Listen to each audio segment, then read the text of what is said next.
Hi, this is Nikki, and this is all you need to know about the state of the race 2016, Hillary Clinton versus Donald Trump. The debates are barely less than a week away, actually. 26th is the first debate, and the latest news, in case you've not been in touch, Ahmed Khan Rahami, the 28-year-old, has been arrested in New Jersey for the New York and the New Jersey bombings, the pipe bomb in New Jersey over the weekend, and the pressure cooker bomb in New York's Chelsea district, a very hip and happening place over the weekend. There were 2 bombs that went off. Meanwhile, in Minnesota, the knife attack.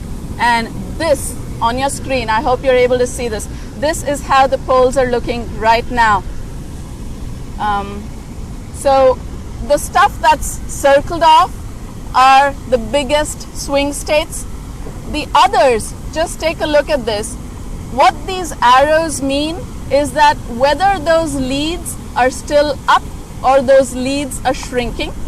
Wherever it is in red, those are the states where Trump is already leading. So Trump is leading in all the states which are marked in red. Clinton is leading in all the states that are marked in green. But the arrows will tell you and give you an idea of where those leads are increasing or where those leads are shrinking. And well, the timing of the New York and New Jersey attacks, think about that. Every time there's been a fire alarm, right from the Paris attacks, the San Bernardino attacks, anything else that's gone horribly wrong, it's always worked well for Trump. Throughout the primaries, we saw that. Every time there was something where he could ratchet up the fear factor, his poll numbers have only done better. And wrap your arms around this idea that Trump does have a path to the White House. Here's how. There's at least 5 states, the number 5. 5 states, that's a number to keep track of. 5 states in which he is within a hair's breadth of Hillary Clinton. It's a dead tie in 5 of these swing states. And it's the hair breadth means in numbers down to a 1/10 of a percentage point. Down to a 1/10 of a percentage point. So what's his most likely path to win? There are 2 paths. One is that he needs to carry at least all the states that Mitt Romney carried in 2012, and the most competitive of which is North Carolina. So there you see it. If he carries all of the states that Mitt Romney carried in 2012, the most competitive will be here. And this, Clinton is leading. Her leads are slightly better this week in North Carolina. That's the most competitive of the states where Mitt Romney won in 2012.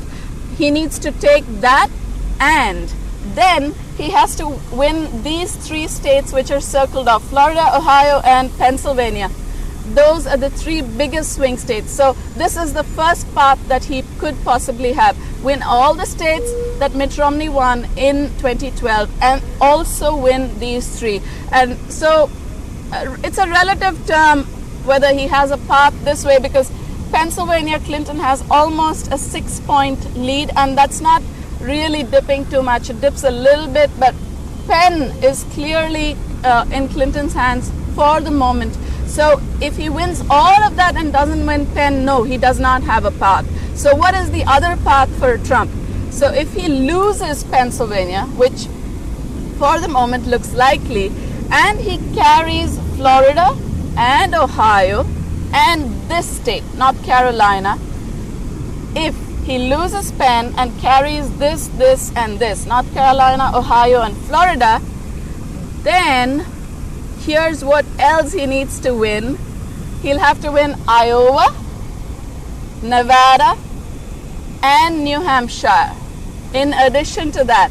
And he'll have to win at least one of Maine's 2 electoral votes. So if there are these 2 paths basically that can get Trump to the 270 number.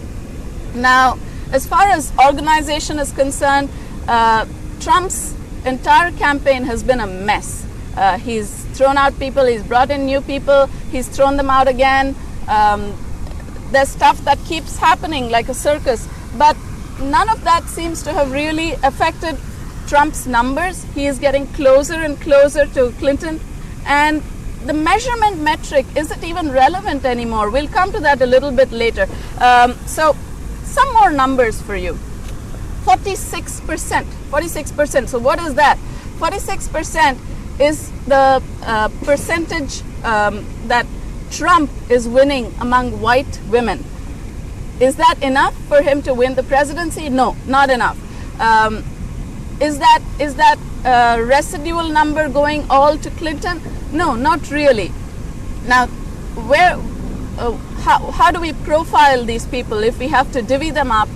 There are white women who have a good college education and are working in paid work. That's one cohort. There are white women who are fairly rural. That's another cohort. But overall, if you look at it, he is losing among white college-educated women because they fear that his misogyny might trickle into the workplace, and they don't want that. Those stereotypes they've had enough of. So they are moving away from Trump, and that's not good news for him. Who is he keeping? He is keeping the white, slightly less educated voters with him. Here's another number.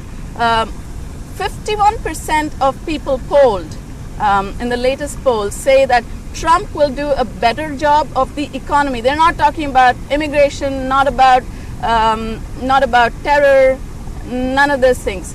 Will he do a better job with the economy? Just a shade better than Clinton is Trump's number. 51% think yes, he's run businesses, he's come out of debt, he's come out of billions of dollars of debt, he travels around in his own plane. All those metaphors are working well for Trump. The imagery is finally working, even as late as now into the election season. So 44%, what's that number? 44% is the number, the combined vote share of the two other candidates who we are not talking about much. Gary Johnson and Jill Stein, they're still around. They're not going to be in the debates. They've not made the cut. But a lot of the vote share is going away there. Why is that? Because there has been significant, well, you can say a kind of movement for Bernie Sanders. And those voters who were hardcore Bernie are not going either Hillary or Trump. And if you divvy that up, and you'll see that a huge vote share among young people under 30, especially the college kids, they are saying, no, these guys are not relating to us. They are not speaking to us at a level that is personal. They're not telling us how we get out of college and get jobs. We do not understand them. And there was this really nice cartoon in one of the newspapers where you have an iPhone, the iPhone representing Hillary, and you have the old kind of charger, saying that, look, these two just don't mix. The millennials and Hillary are not able to speak to each other. So that vote Hillary is struggling with. She continues to struggle. She's reaching out, wooing them, but they're not taken in too much. Those of the millennials who are voting for Hillary, it's not a for Hillary vote, it's an against Trump vote. They're not very excited about it, at least the ones we are talking to. So, and another number, 58% is Obama's approval rating, the highest he has ever had, and that's the reason Clinton is trying to get him on the campaign trail. And he's getting out, but not too much. And she's trying to get Michelle Obama, who's got a wild enthusiasm among young voters. Michelle Obama is not giving Hillary Clinton too much of her time. But there is very good reason why Hillary wants these two people out on the campaign trail. Barely 50 days to go, less than 50 days to go for the election. November 8th is election day. What else? All right, let's come to the debates itself. So the debates will be in three batches. One is on September 26th. The next two are in October. The first two, and I'm keeping this up here just so that in case any of you are just interested in the numbers, these are the states where Clinton is leading in the green. The red states are the ones where Trump is leading. And you'll get a summary, complete summary of this entire broadcast on the top of the post. So you'll either way, you'll be on top of it. So for those interested in the debates, looking forward to it. September 26th will be the first debate in New York City, and that'll be at Hofstra University, not far from where the bomb went off in Chelsea, barely 30 miles from there. Will Trump talk about it? Certainly. Will the moderator bring it up? Maybe not. The overall debate topics have been announced, just announced a few hours ago. American security, keeping borders safe, America forward, stuff like that. But Trump has clearly said in an interview to Fox News last night that I'm gonna see where Hillary takes this thing, and I will play it accordingly. Will the Bill Clinton, Monica Lewinsky stuff come up? He most likely not, and there are many reasons why. But certainly here is something to think about. Photos have come out barely a week ago of Clinton and Trump at the US Open a couple of years ago, and they seem to be great buddies. And Ivanka Trump and Chelsea Clinton have remained buddies from a long time. Their families know each other.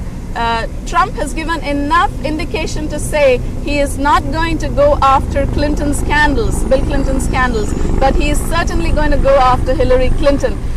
So that is something that will come up in the debates. The debates themselves, what's different between these debates and the other debates during the primaries? Here's the thing. The debates during the primaries are debates that are run by broadcasting, by news networks, and they make money off it and they profit from it, and there are commercial breaks. Here, the debate schedule, the debate format, and everything is decided by a non-partisan committee, the Commission on Presidential Debates, and it's been a staple in American politics since 1960 when Nixon and Kennedy debated for the first time. There was a hiatus after that. 1976 was the next debate, but 1960 was the first televised debate, razor thin margin of that election victory. So since then it's been a staple. The Commission wants that finally, after all the primaries and all the barbs that are being thrown around, this gives them a forum, the candidates a forum, to talk with a certain degree of dignity and decorum that is associated with high office. And that thing called argument, which is the centerpiece of a liberal arts education, you may find some flashes of resurgence there. But basically, the first debate will be just the two candidates and the moderator, which will be Lester Holt, and he will be divvying up all these segments. It'll be a 90-minute debate, chopped up into 6 segments of 15 minutes each, and he will open it with a question, and this will be the closest approximation of the Oxford style of debate. We'll give you those links too on top of this post. The second one will be a town hall where there will be questions from the audience, but the first and the third will be just the two candidates speaking, and most likely the first might turn out to be the best simply because it's the first, and it's the first time that these two candidates face off in the most bizarre election where they're the most disliked candidates ever in US political history to have run for the White House. So that's what's going on. As far as Trump is concerned, just the fact that he's doing so well by just keeping quiet is itself an aberration. And those who are saying that he has no experience of high office, political office, might well, I mean, the counter is this, that when you look at big businesses, when you look at Facebook, or when you look at, say, Twitter, when you look at Instagram, or any of the new age businesses that have cropped up, the people who founded those things did not have any prior experience. Facebook was founded from a Harvard dorm room. Netflix, Google. So precedent as a reason or a justification for holding high office seems to have passed its time. I mean, when Obama ran for presidency, even he was called inexperienced, but finally he did win, and he has stayed not just one term but two. He won the re-election. So all the counters against Trump are kind of fading away, and the fact, just the sheer numbers are coming up to the surface. Where is he in the polls? Dead heat. If the election was conducted today, what would happen? It would be a tie. So that's where we'll leave it for you. And I hope you found this useful. And we'll be putting a summary of all these numbers right on top of this post. And we'll get you all the latest. So this is how it looks. Trump has 2 paths to 270 electoral votes. That's the minimum number you need to win the White House. There are ways around it. It's not going to be easy. He needs to win this, and this. Penn State, Ohio, and Florida, most important for him. The ones where you see this arrow is where it's almost a dead heat. It's not he's leading, but his lead is shrinking, and it's almost a dead heat. Where is Clinton leading? Clinton's numbers are up here. Nevada, she's almost in a dead heat. So that's where it is right now. Thanks for joining in.